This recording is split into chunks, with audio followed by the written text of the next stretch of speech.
Time to finish up your taxes, as well as maybe use some of the tax return money to support some of these Kickstarter Pickstarters we have for you for the week of April 8th, 2019. We're starting off with Papillon from Colossal Games. This game has you building a garden in order to collect the most nectar with your butterflies. To do so, you will be bidding with caterpillars in order to sort of draft tiles in the order of which you choose the draft, and then you'll be adding them to your garden. When you make a complete set of flowers, you'll be able to add those butterflies to 3D stands of that color flower. Your goal is to have the most nectar in each flower scores points if you have the most butterflies there, and then second, third. So it's all about trying to strategize and plan in order to get the most points out of all the different flowers. That's pretty much the basic game, but they have a lot of add-ons. There's some gnomes, and some predators, like a snake. I think there was like some dragonflies and stuff, so a lot of really cool, interesting things there and some expansion stuff. But I think just for a simple basic game, it looked really cute and fun with the butterflies and just having actually 3D flowers to clip your little butterflies on. And Colossal Games has been, I think, did a lot of really big Kickstarters recently. So for this to be a much smaller one, I think is very interesting. Yeah, we love these garden games. Any game where you're just building a nice little garden and with butterflies, it's a nice zen thing. It's relaxing, even if there maybe are snakes. Maybe that's less relaxing. I don't know. Yeah, I don't know. I wouldn't mind a snake in there if it's like a gardener snake, just not a rattler. Yeah, it depends on the snake. Yeah. But this game goes for $39. So about medium range price in game, but still I think looks a lot of fun with all the flowers and stuff. And as I said, Colossal Games has already done a bunch of Kickstarters, so I think there's probably a bit more of a safe bet backing this one. Rome is our next game from Red Raven Games. That's with an OAM, not like the location Rome. This is from designer Ryan Laukat, and it's set in the same universe as his other games, Above and Below and Near and Far. It takes place in this kind of fantasy world where there are many different races of creatures that are being plagued by this sleep disease, and the players are going around trying to rescue different creatures and characters and add them to their parties. The way it works is there is a board made up of grids and there are separate cards. Each card has 6 squares on it, and each player has different characters, and those characters have patterns available to them. For instance, maybe an L shape, maybe 2 blocks next to each other or 2 blocks horizontally, vertically, what have you. And that is how you can place your cubes onto those cards and those empty squares on the board. And once a card is completely filled up, then the player who has the most squares covered with their color cubes gets to score that wanderer, that adventurer that they found there, and add them to their party, giving them new options and new patterns that they can add to the board in the future. You're also collecting coins as you do this, which you can spend to get certain new types of cards to increase your options even further. It seems like one of those another one of those kind of puzzle Tetris-style games that we've seen plenty of these days with a cute art style. And it's a universe that I have yet to delve into, but everybody raves about Above and Below. And so I've been really meaning to jump into that world. But it seems like a nice, simple, elegant design. I will say, from what I can tell, I don't think you actually have Tetris pieces. You actually have cubes, though. Which That's correct, I think cubes. Is a bit more versatile, probably, the weird placement of the rules.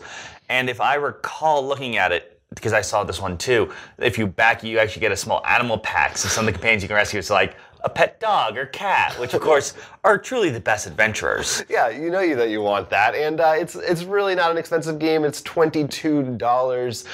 So if you like this world, this universe, you're just looking for a light pick up and play card game, this one is called Rome. Maquis is a game where you will take the role of the resistance in Nazi-occupied France. You'll be given a random objective in which you will have to do something such as deliver bombs to a train track to blow up a train carrying Panzer tanks, or possibly help a British spy. But this is actually a solo player game, and it's a worker placement game. So the way the game works is you will be placing your agents across the city while trying to avoid the police who are patrolling the city, and if they end up in the same place, they will be arrested. So you'll have to be very careful with your placement, so it's not simply just rush to the goal. You may have to be a little bit more elusive in order to get it done. There's also a day counter, and depending on the objective, like the train one I mentioned, said they had to get it between day 6 and 9, when one just said you had to do this objective first, then this one. So there definitely is a variety in the objectives and how much time you have to take between them.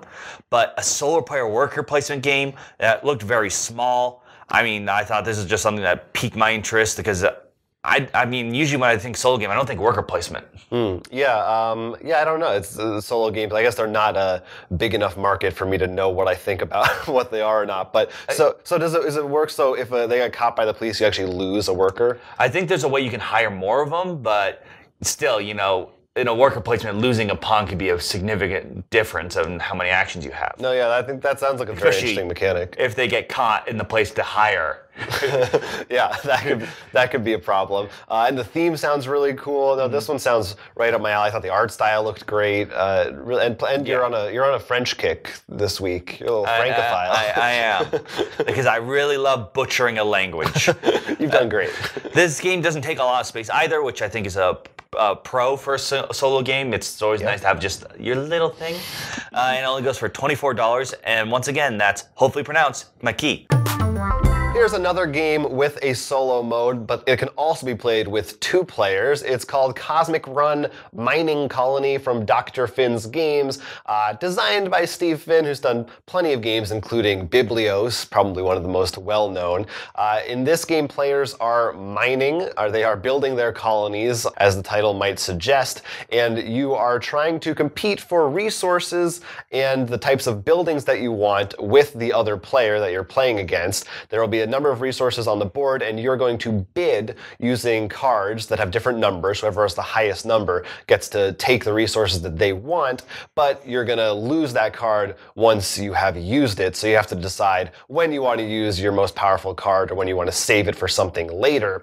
Then once you have your resources, you use them to build spaces on your own personal colony, and at the end of the game, you're going to be rewarded for having more of different types of colors than your opponent, or more of a certain of building types, certain types of buildings. You're also competing a little bit because some buildings are first come, first serve. If you manage to get the right pieces in place, you will get them before your opponent does. And the solo mode basically works the same way, except the card that the other person puts out is just a random kind of quote-unquote AI card that you're working against. But this seemed like a nice, neat little game in the vein of something like in Agricola, where you have your own personal area that you're building up and adjusting, that isn't too heavy but seems to have a satisfying collection. I do like how you said, like, oh, it's a tiny little game in the vein of Agricola, which is not a tiny little game. I didn't mean the tiny part. I know. In the vein of Agricola. Obviously more of the strategy and the spirit of the game. Yes, yes. The way you have a little board that's all your own that you're working on. It did definitely look interesting. And as you said, I mean, it's got a pedigree behind it. Yeah. So and it's only $25. So if that sounds cool to you, definitely take a look at Cosmic Run Mining Colony. Promenade, the game of impressionist art, is another art game. If you actually watched our news segment, we sort of joked around how art-related games seem to be almost on the rise. This game, I thought, stood out a little bit. First of all, the art, I think they did it all. I don't recognize any of it. But the other thing, it's a deck-building game. And the way the game works is you'll be buying art with the cards in your deck, and then maybe you'll be putting them into galleries, and that actually earns points, which can make the cards worth more, which means that they're stronger in your deck. So in essence, by using the cards, it sort of ramps up itself instead of, it seems to be replacing is what we're used to in a deck-building game. So I thought that was a little bit enough, because usually it's just set collecting in a lot of these art games. I think the deck building adds maybe that extra little difference that I think that makes it worth taking a look at. The art itself, it's also probably nice. The art is different, like on paintings and silly stuff. Like I think one was just like a cat and a dog. Yeah, which I think are beautiful pieces of work.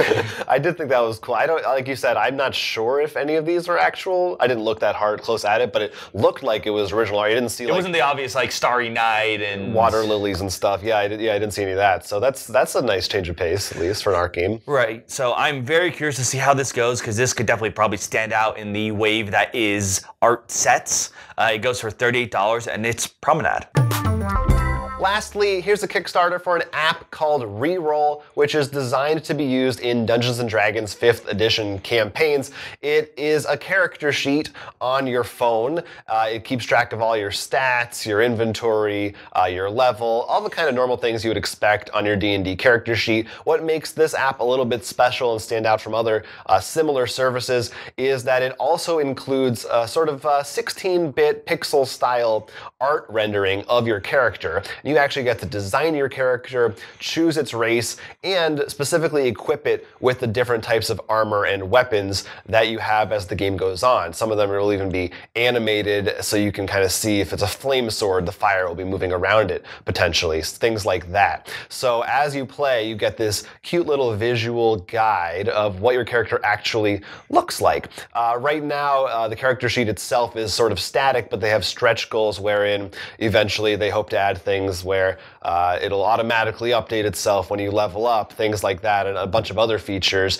They don't have a final price for when it comes out yet. It will be something you have to pay to get once it's available. Right now, if you back it for $8, you will get it a little bit earlier than other people, and there is some exclusive like art, like special weapons that look a little different than they will in the final game. I don't know if there's going to be like microtransactions to buy different weapons or things like that. But there are also some other cool stretch goals, like you could even get like prints of your specific character. You know, you can design them with facial hair, other stuff, so you can do a little bit more specific tweaking. I just thought the look of it was cute, and if you don't have a nice character sheet, you want to ditch pencil and paper, this might be a good way to do it. This would be perfect as I'm planning to roll a new 8-bit pixel human. He's actually 2D in the world. Oh. Everything else is breaking. That's meta. You're really breaking the fourth wall. No, I'm just stealing from Digimon. Okay. Well, they stole from someone else, I'm sure. Check it out. It's called Reroll. Those are some awesome Kickstarter Pickstars we have for you. Another one that we'd like to mention is actually Kingdom Rush from Lucky Duck Games. We actually have a whole separate video for that, so you can see more in-depth detail of what the game looks like and our thoughts and impressions on the preview copy we got. So just go to our channel, of course, to see that. But if there's another Kickstarter that we did miss, you can let us know right down below. Yeah, that would be awesome. I thought we had some good cheap ones this week for a change of pace, but definitely talk to us down there, or Twitter, Instagram, Facebook, @RollForCrit. We'd love to hear from you. You know, we were talking about the art wave earlier. What we need now is an art miniature game. So is it Van Gogh, or is it each painting a miniature? Both. Okay, yeah, I think that sounds good. Talk to us about how much you would spend on all those miniatures. My name's Jonathan. My name's Will. And this has been Roll for Crit's Kickstarter Pickstarter. Don't forget to like and subscribe for more awesome board game content from Roll for Crit. And please leave a comment. We're lonely.